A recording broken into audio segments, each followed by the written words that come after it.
متوفی عبدالغفور کے طبی معائنے سے کوئی خاص بات معلوم نہیں ہو سکی تھی۔ میرے بہت سے خدشات محض خدشات ہی ثابت ہوئے تھے۔ ڈاکٹری رپورٹ میں یہ بات واضح طور پر لکھی ہوئی تھی کہ عبدالغفور کی موت حرکت قلب بند ہونے کے سبب واقع ہوئی تھی۔ موت کا وقت کم و بیش نصف شب بتایا گیا تھا۔ ڈاکٹری رپورٹ کی روشنی میں زری کی ذات شک سے پاک ہو جاتی تھی، مگر میرے دل میں اس کی جانب ایک چبھن سی باقی تھی۔ اس پیچ در پیچ الجھی ہوئی داستان کی مزید تفصیل میں جانے سے پہلے میں ضروری سمجھتا ہوں کہ قارئین کو اس پس منظر سے آگاہ کر دوں یہاں سے اس قضیے کا آغاز ہوا تھا، تاکہ سیاق و سباق کی روشنی میں وہ بے آسانی اس واقعہ کی حقیقت تک پہنچ جائیں۔ زری کے بارے میں یہ تمام تفصیلات مجھے بہت سے لوگوں سے ملنے کے بعد حاصل ہوئی تھی، جس میں سے غیر ضروری باتیں حذف کر کے میں اپنے الفاظ میں آپ کے سامنے پیش کرتا ہوں۔ زرینہ عرف زری کا باپ زمان خان جوئے کا رسیا تھا۔ قسمت کی دیوی اس پر اس انداز سے مہربان ہوئی کہ اس کے قبیل کے لوگ دیکھتے رہ گئے۔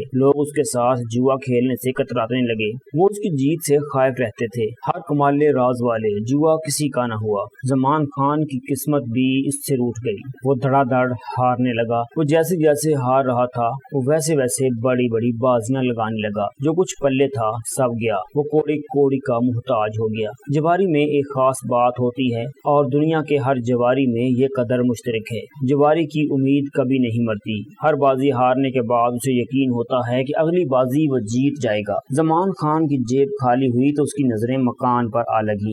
ایک روز مکان بھی اس کے ہاتھوں سے جاتا رہا۔ اس کے بعد اس نے یاروں دوستوں سے ادھار لینا شروع کر دیا، مگر کب تک؟ ایک وقت ایسا آیا کہ وہ قرضے میں بال بال جکڑ گیا۔ اس کے قرض خواہوں میں جاوید عرف جیتا بھی شامل تھا۔ جیدے نے ایک روز اس سے ایک عجیب و غریب تجویز پیش کی۔ اس نے کہا، خان چاچا مجھ سے ایک سودا کر لو، میں تمہارا قرض ادا کر دوں گا۔ زمان خان نے سوالیہ نظروں سے اس کی جانب دیکھا۔ جیدے نے کہا، تم اپنی بیٹی زری کی شادی میرے ساتھ کر دو، میں تمہیں قرض کی لعنت سے نجات دلا دوں گا۔ جیدے کے پاس نہ صورت تھی، نہ سیرت اور نہ کردار۔ گاؤں کی کوئی لڑکی اس سے شادی کرنے پر تیار نہیں تھی۔ دوسری جانب ایک پرانا جواری تھا۔ قرض خواہوں نے اس کا ناطقہ بند کر رکھا تھا۔ جواری کو تو جوا کھیلنے کا موقع چاہیے۔ زمان خان نے زری کو داؤ پر لگایا۔ ایک جواری نے اپنی بیٹی کو دوسرے جواری کے حوالے کر دیا۔ جیدے نے اپنا ذاتی قرض معاف کیا اور دوسروں کا قرض اپنی جیب سے ادا کر دیا اور زری کو اپنی بیوی بنا کر گھر لے آیا۔ جیدے کے گھر والوں کو زری کا بہو بن کر اس کے گھر میں آنا پسند نہیں آیا تھا، مگر دل میں انہوں نے شکر بھی ادا کیا تھا کہ چلو اس لفنگے کا گھر بھی آباد ہوا۔ تاہم زری کے ساتھ ان کا رویہ شروع ہی سے خاصمانہ تھا۔ زری کی شادی کے 2 ماہ بعد ہی زمان خان کا انتقال ہو گیا۔ اب زری کا جیدے کے سوا دنیا میں کوئی نہیں تھا۔ جیدہ ٹک کر کوئی کام نہیں کرتا تھا۔ وہ اکھڑ مزاج کا ایک آوارہ قسم کا شخص تھا۔ البتہ ایک کام وہ نہایت پابندی سے انجام دیتا تھا، وہ کام تھا جوا۔ جب وہ لمبی لمبی رقمیں جیت کر آتا تو اس کا انداز ہی کچھ اور ہوتا، لیکن ہارنے کی صورت میں وہ سارا غصہ زری پر نکالتا تھا اور بڑی بے دردی سے اسے زد و کوب کرتا تھا۔ زری پٹنے کے دوران میں اس سے پوچھتی کہ اس کی ہار میں اس بیچاری کا کیا قصور ہے، تو وہ غصے میں تنتناتے ہوئے جواب دیتا، قصور سارا قصور تمہارا ہے۔ وہ بھلا کیسے؟ وہ ایسے کہ تم زمان خان کی بیٹی ہو۔ وہ اسے دھموکہ رسید کرتے ہوئے اپنا فلسفہ بیان کرتا، میرے زمان خان کی بیٹی ہونے سے تمہارے ہارنے کا کیا تعلق؟ وہ پاؤں پٹک کر جواب دیتا، تعلق ہے اور بہت گہرا تعلق ہے۔ جوئے کی لت تمہارے باپ نے مجھے لگائی تھی، تو جا کر اس کی قبر کو مارو، مجھے کیوں ہلکان کرتے ہو؟ تم نے میرا جوڑ توڑ کر رکھ دیا ہے۔ اس سے تو بہتر ہے کہ تم مجھے کہیں سے زہر ہی لا دو، ہمیشہ کے لیے تمہاری جان چھوٹ جائے گی۔ شاید ہی کوئی دن ایسا گزرتا ہو جب ان کے درمیان جھگڑا نہ ہوتا ہو۔ جیدے کا باپ مختار حسین کی لڑائی جھگڑے سے ہمیشہ لا تعلق رہتا تھا۔ وہ ایک سیدھا سادہ شریف النفس انسان تھا۔ البتہ جیدے کی ماں عنایت بی بی کھلم کھلا زری کی مخالفت کرتی تھی اور بیٹے کے غصے کو ہوا دینے کا کوئی موقع ہاتھ سے جانے نہیں دیتی تھی۔ زری ان صابر و شاکر عورتوں میں سے تھی جو تکلیفوں کو اپنا مقدر سمجھ کر حالات سے سمجھوتا کر لیتی ہیں۔ ایک رات جیدہ بڑی پریشانی کی عالم میں گھر آیا اور آتے ہی اس نے زری سے اس کی طلائی چوڑیوں کا مطالبہ کیا۔ زری کے پاس جو زیورات تھے ان میں سے ہی طلائی چوڑیاں باقی بچی تھیں۔ وہ اس عجیب و غریب مطالبے پر بچنکا رہ گئی۔ اس نے تشویش آمیز لہجے میں دریافت کیا، چوڑیوں کا کیا کرو گے؟ تم سوال نہ کرو، میرے پاس بہت کم وقت ہے، جلدی سے وہ چوڑیاں نکال کر میرے حوالے کر دو۔ زری نے متذبذب لہجے میں پوچھا، مگر کچھ پتہ تو چلے، تمہیں اس وقت چوڑیوں کی کیا ضرورت پڑ گئی؟ تم خام خواہ وقت ضائع کر رہی ہو۔ وہ غصے سے بولا، مجھے ابھی واپس بھی جانا ہے، آخر معاملہ کیا ہے؟ اس نے مختصراً بتایا، مجھے فوری طور پر 1200 کی ضرورت ہے، میں نے 1 گھنٹے میں دینے کا وعدہ کیا ہے، 300-400 میں نے دوستوں سے جمع کر لیے ہیں، تمہارے پاس 5 طلائی چوڑیاں ہیں، کم از کم 800 میں تو بک ہی جائیں گی، میری ضرورت پوری ہو جائے گی، زندگی رہی تو میں تمہیں اس سے بھی اچھی چوڑیاں بنوا دوں گا، تم سے میری زندگی موت کا مسئلہ سمجھ لو، بس اب دیر نہ کرو، جلدی سے چوڑیاں نکال کر مجھے دے دو۔ قارئین کی وضاحت کے لیے عرض کروں کہ یہ جن دنوں کا واقعہ ہے، اس زمانے میں سونا 100 روپے تولہ ہوتا تھا۔ زری نے نفی میں سر ہلاتے ہوئے کہا، میں تمہیں ان چوڑیوں کی ہوا بھی نہیں لگنے دوں گی، میرے تمام زیورات ایک ایک کر کے تمہارے جوئے کی نظر ہو چکے ہیں، اب تم منہ دھو رکھو۔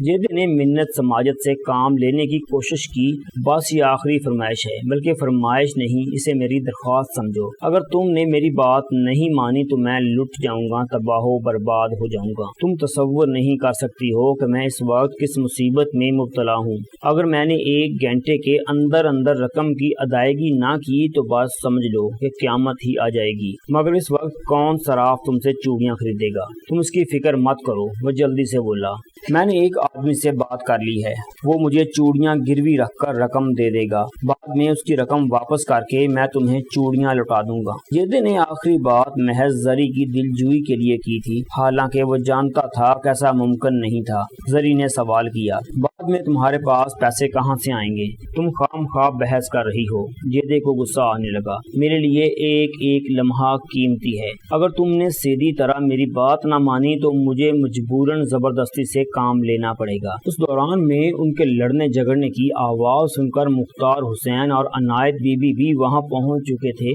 2-4 آس پڑوس والے بھی آ گئے تھے۔ جیدے نے معاملہ بگڑتے ہوئے دیکھا تو اس نے سارا غصہ زری پر نکالا، حرام زادی میرے سامنے زبان چلاتی ہے۔ اس نے زری کے منہ پر ایک تھپڑ رسید کرتے ہوئے کہا، جلدی سے چوڑیاں نکال کر میرے حوالے کر دے ورنہ مار مار کر حلیہ بگاڑ دوں گا۔ چوڑیاں تو میں تمہیں کبھی نہ دوں گی، چاہے مجھے جان ہی سے مار دو۔ زری نے 2-4 قدم پیچھے ہٹ کر اپنا گال سہلاتے ہوئے کہا، ان پر تمہارا کوئی حق نہیں ہے۔ عنایت بی بی فوراً بیٹے کی حمایت میں بولی، بیوی کی ہر چیز پر شوہر کا حق ہوتا ہے، تم فوراً چوڑیاں اس کے حوالے کر دو۔ میں نہیں دوں گی، چوڑیاں تو تمہارا باپ بھی دے گا۔ جیدے نے اسے ایک دھکا دیا، تم آخر چیز کیا ہو؟ میں نے تمہیں بڑی تگڑی رقم دے کر تمہارے باپ سے خریدا تھا، آج میں تمہیں تمہاری حیثیت یاد دلا کر ہی چھوڑوں گا۔ مختار حسین نے زری سے کہا، دے دے بیٹی، یہ ایسے نہیں مانے گا، خام خواہ جھگڑا بڑھانے کا کچھ فائدہ نہیں، کچھ جگ ہنسائی کا خیال ہی کرو۔ ان دونوں میاں بیوی کے دوران آج تک جتنی مرتبہ بھی جھگڑا ہوا تھا، یہ اس کی انتہا تھی۔ زری کو شدت سے اپنی ذلت کا احساس ہو رہا تھا، اس کے شوہر نامدار بری طرح اسے ذلیل کر رہا تھا۔ اس نے دل میں ٹھان لی کہ چاہے اس کی جان چلی جائے مگر وہ چوڑیاں اس کو نہیں دے گی۔ جب زبان سے کام نہ چلا تو جیدے نے لاتوں اور گھونسوں سے اسے بے دریغ پیٹنا شروع کر دیا۔ زری روتی جا رہی تھی اور روتے روتے کہہ رہی تھی، نہیں ہرگز نہیں دوں گی چوڑیاں۔ رونے پیٹنے کی آوازیں سن کر گھر لوگوں سے بھر گیا تھا۔ جیدہ ایک اوباش شخص تھا، اسے کسی کی پرواہ نہیں تھی۔ جب مار پیٹ سے بھی بات نہیں بنی تو وہ ہاتھ روک کر ہانپنے لگا۔ اس وقت شدید غصے سے اس کا برا حال تھا، وہ اپنے حواس میں نہیں تھا۔ اس نے پڑوسیوں کے سامنے بآواز بلند کہا، زری اگر تم نے 5 منٹ کے اندر اپنی چوڑیاں میرے حوالے نہ کی تو تمہیں میری طرف سے 3 طلاقیں ہو جائیں گی۔ طلاق کا نام سن کر زری کے اوسان خطا ہو گئے، اسے ایسا لگا جیسے 7 آسمان اس پر آ گرے ہوں۔ وہ گھبراہٹ میں اندر کی جانب دوڑی اور کمرے میں رکھے ہوئے صندوقوں کو اوپر نیچے کرنے لگی۔ اس پر گھبراہٹ اور بدحواسی طاری تھی۔ وہ اس ہنگامے اور بخلاہٹ کی وجہ سے بھول گئی کہ اس نے کون سے صندوق میں طلائی چوڑیاں رکھ چھوڑی تھی۔ وہ ایک کے بعد ایک صندوق کا سامان الٹ پلٹ کرتی گئی۔ اسی تلاش میں خاصا وقت گزر گیا، پھر اسے اپنے ہاتھ روک دینا پڑے۔ کوئی کہہ رہا تھا، اب چوڑیوں کی تلاش کا کوئی فائدہ نہیں ہے بی بی، مقررہ وقت گزر چکا ہے۔ تمہارے گھر والے نے صرف 5 منٹ کی شرط رکھی تھی، اب وہ مدت گزر چکی تھی، تمہیں طلاق ہو چکی ہے، اب وہ تمہارا خامد نہیں رہا، تم اس کے لیے حرام ہو گئی ہو۔ پھر وہاں موجود دوسرے افراد بھی اس کی ہاں میں ہاں ملانے لگے۔ زری نے رونا شروع کر دیا۔ اس کی سمجھ میں نہیں آ رہا تھا کہ پل بھر میں کیا ہو گیا تھا۔ وہ رونے کے دوران خود کو کوس رہی تھی۔ وہ جانے کون سے صندوق میں چوڑیاں رکھ کر بھول گئی تھی۔ پھر اچانک اسے سب کچھ یاد آ گیا۔ وہ ہسٹریائی انداز میں چیخی، رک جاؤ، مجھے یاد آ گیا ہے، میں نے اپنی چوڑیاں گرم کپڑوں والے بڑے صندوق میں رکھی تھی۔ وہ جنونی انداز میں مذکورہ صندوق کے کپڑوں کو نکال کر باہر پھینکنے لگی۔ ساتھ ہی وہ تیز آواز میں بولتی جا رہی تھی، جیدے میں ابھی چوڑیاں تمہارے حوالے کرتی ہوں، بس 1 منٹ رک جاؤ، بس 1 منٹ۔ مختار حسین نے اس کے کندھے پر ہاتھ رکھ کر تھپکتے ہوئے کہا، اب کوئی فائدہ نہیں ہے بیٹی، کچھ حاصل نہیں ہوگا، خدا کو یہی منظور تھا۔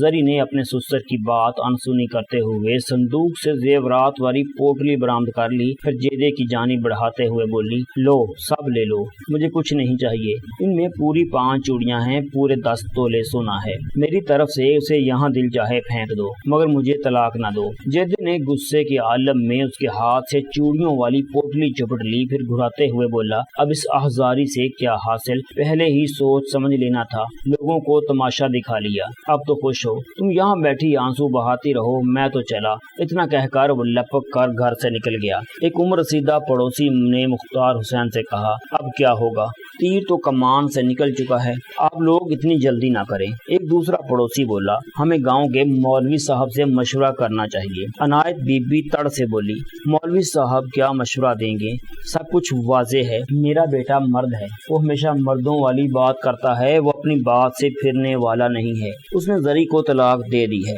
اب یہ 1 منٹ بھی یہاں نہیں رہے گی، یہ عورت اس گھر میں رہنے کی قابل ہی نہیں ہے، پھر بھی مولوی صاحب سے فتویٰ لینا ضروری ہے۔ وہی پڑوسی بولا جس نے مولوی صاحب سے مشورہ لینے کی تجویز پیش کی تھی، شرع کے معاملے میں بڑی احتیاط کی ضرورت ہوتی ہے۔ تھوڑی دیر تک سب اپنی اپنی بولیاں بولتے رہے، پھر ایک ایک کر کے وہاں سے جانے لگے۔ دیکھتے ہی دیکھتے گھر خالی ہو گیا، بس گھر کے مکین رہ گئے۔ زری کسی اچھوت کی طرح سر جھکائے ایک جانب بیٹھی رو رہی تھی۔ وہ ساری رات روتی رہی اور اللہ کو یاد کرتی رہی۔ جیدہ رات گئے گھر آ گیا اور اطمینان سے چارپائی پر پھیل کر سو گیا تھا۔ اس کی دانست میں جیسے کچھ ہوا ہی نہیں تھا۔ دوسری صبح گاؤں والے مولوی صاحب کو پکڑ لائے اور سارا معاملہ ان کے گوش گزار کر دیا۔ مولوی نور دین کے پوچھنے پر جیدے نے بتایا کہ وہ رات سخت پریشانی کے عالم میں تھا، اسے اچھی طرح یاد نہیں تھا کہ وہ کیا بکواس کرتا رہا ہے، اب وہ اپنے کیے پر شرمندہ ہے اور چاہتا ہے کہ اس کی بکواس کو نظر انداز کر دیا جائے، وغیرہ وغیرہ۔ مولوی نور دین نے استفسار کیا، کیا تم اس وقت نشے میں تھے؟ اس نے معاملے کی سنگینی کو کم کرنے کی خاطر جواب دیا، نہیں مولوی صاحب، میں نشے میں نہیں تھا، میں تو نشے کو ہاتھ بھی نہیں لگاتا۔ کیا تم اس وقت حالت سکر میں تھے؟ جد نے الجھن آمیز نگاہوں سے مولوی نور دین کی جانب دیکھا۔ حالت سکر؟ مولوی صاحب نے اپنی بات کی وضاحت کرتے ہوئے کہا، حالت سکر اس حالت کو کہتے ہیں جس میں بندے کو یہ ہوش نہ ہو کہ وہ کیا کہہ رہا ہے۔ جی میں اس وقت سکر میں تھا، جد نے جواب دیا، مجھے کچھ ہوش نہیں تھا کہ میں کیا کہہ رہا ہوں، غصے نے میری سوچنے سمجھنے کی صلاحیت چھین لی تھی، بس جو منہ میں آ رہا تھا وہ میں بولے جا رہا تھا۔ یعنی تمہیں اندازہ نہیں تھا کہ تم نے اپنی بیوی کو کس امتحان میں ڈال دیا تھا؟ جناب میری تو مت ہی ماری گئی تھی، ورنہ میں بھلا ایسی بات سوچ بھی سکتا تھا، وہ مکاری سے بولا۔ مولوی نور دین اس کی چلاکی کو سمجھ رہا تھا، اس نے گھما پھرا کر سوال کیا، اچھا یہ بتاؤ، جب زری نے کسی بھی صورت تمہیں چوڑیاں دینے سے انکار کر دیا تھا، تم نے کون سے الفاظ ادا کیے تھے؟ دیکھو جھوٹ نہیں بولنا، تمہارا جھوٹ پکڑنے کے لیے کئی عینی شاہد یہاں موجود ہیں۔ جیدے نے ایک نظر دائیں بائیں بیٹھے ہوئے افراد پر ڈالی، ان میں 2-3 ایسے چہرے تھے جو رات ہنگامے کے وقت موقع پر موجود تھے۔ اس نے بڑے محتاط الفاظ میں مولوی صاحب کی بات کا جواب دیا، جناب میں نے زری کو مخاطب کرتے ہوئے کہا تھا کہ اگر تم نے 5 منٹ کے اندر اپنی چوڑیاں میرے حوالے نہ کی تو تمہیں میری طرف سے 3 طلاقیں ہو جائیں گی۔ حاضرین میں موجود ایک شخص نے جیدے کی اٹکتی ہوئی زبان کو الفاظ کا سہارا دیا۔ مولوی نور دین نے اس سے پوچھا، کیا تم نے یہی الفاظ ادا کیے تھے؟ یہ الفاظ تو یہی تھے، مگر میں اس وقت بس۔ مولوی نور دین نے ہاتھ کے اشارے سے اسے مزید بولنے سے روک دیا، پھر خود کہا، ایسی صورت میں تمہیں حالت سکر میں نہیں کہا جا سکتا، کیونکہ تم جو کچھ کہہ رہے تھے اس کا مطلب بھی بخوبی جانتے تھے۔ میں تمہاری حالت پر سوائے افسوس کرنے کی اور کچھ نہیں کر سکتا۔ پھر اس نے زری سے تصدیق کی۔ بی بی کیا تمہارے خاوند نے تم سے کہا تھا کہ اگر تم نے 5 منٹ کے اندر اندر اپنی چوڑیاں اس کے حوالے نہ کی تو تمہیں اس کی طرف سے 3 طلاقیں ہو جائیں گی؟ زری نے اس بات میں سر ہلا دیا۔ مولوی صاحب نے پوچھا، کیا تمہارے کانوں نے یہی الفاظ سنے تھے؟ جی ہاں۔ مولوی نور الدین نے فیصلہ کن لہجے میں پوچھا، کیا تم نے 5 منٹ کے اندر اندر اپنی چوڑیاں اس کے حوالے کر دی تھیں؟ نہیں مولوی صاحب، میں 1000 کوشش کے باوجود بھی ایسا نہیں کر پائی تھی، زری نے شکستہ لہجے میں کہا۔ بس تو بی بی، تمہیں 3 طلاقیں ہو چکی ہیں، اب تم جیدے کے لیے حرام ہو چکی ہو، وہ تمہارے لیے غیر محرم ہے۔ شریعت تم دونوں کو ایک چھت کے نیچے رہنے کی اجازت نہیں دیتی، تم فوری طور پر اپنے راستے الگ کر لو۔ خدا کے لیے اتنی جلدی کوئی فیصلہ نہ کریں مولوی صاحب۔ زری مولوی نور الدین کے قدموں میں گر کر زاروں کی تار ہونے لگی۔ میرا اس گھر کے سوا کوئی ٹھکانہ نہیں ہے، میں کہاں جاؤں گی؟ جیدے کی ماں نے طنزیہ لہجے میں کہا، اب تمہیں پتہ چلے گا، جب در در کی ٹھوکریں کھاؤ گی تو نانی دادی سفنے میں آ جائیں گی، تم نے میرے بیٹے کی قدر نہیں کی، اب اس گھر میں تمہارے لیے کوئی جگہ نہیں ہے، فوراً یہاں سے دفع ہو جاؤ۔ قصہ مختصر، مولوی نور الدین بے یارو مددگار زری کو اپنے گھر لے گیا۔ چند روز بعد جیدہ مولوی صاحب سے ملا اور درخواست کی، مولوی صاحب میں اپنے کیے پر نادم ہوں، اب میری آنکھیں کھل گئی ہیں، خدا را کوئی سبیل کرے، میں زری سے دوبارہ نکاح پڑھانے پر تیار ہوں۔ اور شریعت کو تم نے کیا مذاق سمجھ رکھا ہے؟ مولوی نور الدین اس کی بات سنتے ہی آگ بگولا ہو گیا۔ دین میرے گھر کا بنایا ہوا نہیں ہے جو میں تمہارے لیے کوئی راستہ نکالوں۔ جیدہ سمجھ گیا کہ اس سے غلطی ہو چکی تھی، وہ ذرا نرم لہجے میں بولا، مولوی صاحب ہمارے دوبارہ ملنے کی کوئی نہ کوئی صورت ہوگی، بس ایک ہی صورت ہے۔ مولوی نور الدین نے ٹھوس لہجے میں کہا، حلالہ، تم حلالے کے بغیر اس سے دوبارہ نکاح نہیں کر سکتے۔ جیدے کے چہرے کا رنگ اڑ گیا، وہ من مناتی ہوئی آواز میں بولا، یعنی پہلے زری کی کسی اور شخص سے شادی ہوگی، پھر وہ شخص اسے طلاق دے دے گا، اس کے بعد کہیں دوبارہ اس سے نکاح کر سکوں گا۔ حلالہ کی یہ تشریح موزوں نہیں ہے۔ مولوی صاحب نے داڑھی پر ہاتھ پھیرتے ہوئے کہا، اگر اس نیت سے نکاح کیا جائے کہ بعد میں وہ شخص طلاق دے دے گا تو حلالہ کا مقصد فوت ہو جاتا ہے۔ یہ اس شخص کی مرضی پر منحصر ہے کہ وہ طلاق دے یا نہ دے، یہ تو بڑے رپھڑ والی بات ہو جائے گی، اور یہ بھی ضروری نہیں کہ زری بھی اس عمل کے لیے تیار ہو جائے۔ مولوی نور الدین نے ایک اور پہلو اجاگر کیا۔ جیدے نے مولوی صاحب کے گھر کے کئی چکر لگائے مگر اس کے حسب منشا بات بن کر نہیں دی، آخر وہ مایوس ہو گیا۔ آخری مرتبہ اس نے دھمکی آمیز لہجے میں کہا تھا، مولوی صاحب میری ایک بات اچھی طرح ذہن نشین کر لیں، زری اگر شادی کرے گی تو مجھ سے کرے گی، ورنہ میرے سوا وہ جس شخص سے بھی شادی کرے گی وہ زندہ نہیں رہے گا۔ جیدہ زری سے دستبردار ہونے کو تیار نہیں تھا۔ وہ 2 سال تک اس کے ساتھ رہی تھی، اس دوران میں وہ اکثر لڑتے جھگڑتے بھی رہے تھے۔ ان کی زندگی میں شاید ہی کہ خوشگوار لمحہ آیا ہو، پھر ایسی کیا وجہ تھی کہ وہ زری کے لیے مرا جا رہا تھا۔ دل کے معاملات بھی عجیب ہوتے ہیں، بعض اوقات نفرت اور محبت شانے سے شانہ ملا کر اس طرح کھڑی ہو جاتی ہیں کہ ان میں تمیز کرنا ممکن نہیں رہتا۔ شاید جیدہ بھی کسی ایسی ہی واردات قلبی سے گزر رہا تھا۔ پھر زری کی شادی عبدالغفور سے ہو گئی۔ ایک ماہر جواری ہار گیا، ایک 50 سالہ بوڑھے نے اسے مات دے دی تھی۔ جیدہ بظاہر ہار کر بھی جیت گیا تھا، اس کا دعویٰ سچا ثابت ہوا تھا۔ زری سے شادی کرنے والا زندہ نہیں تھا۔ چاچا غفور یہ بازی جیت کر بھی ہار گیا تھا، اس نے پہلا داؤ کھیلا تھا اور زندگی ہار بیٹھا تھا۔ تو دوستو یہ تھی ہماری آج کی سٹوری۔ جانے سے پہلے اس ویڈیو کو لائک کریں، شیئر کریں، کمنٹ باکس میں اپنی رائے کا اظہار ضرور کریں، چینل کو سبسکرائب کر لیں اگر سبسکرائب نہیں کیا تو۔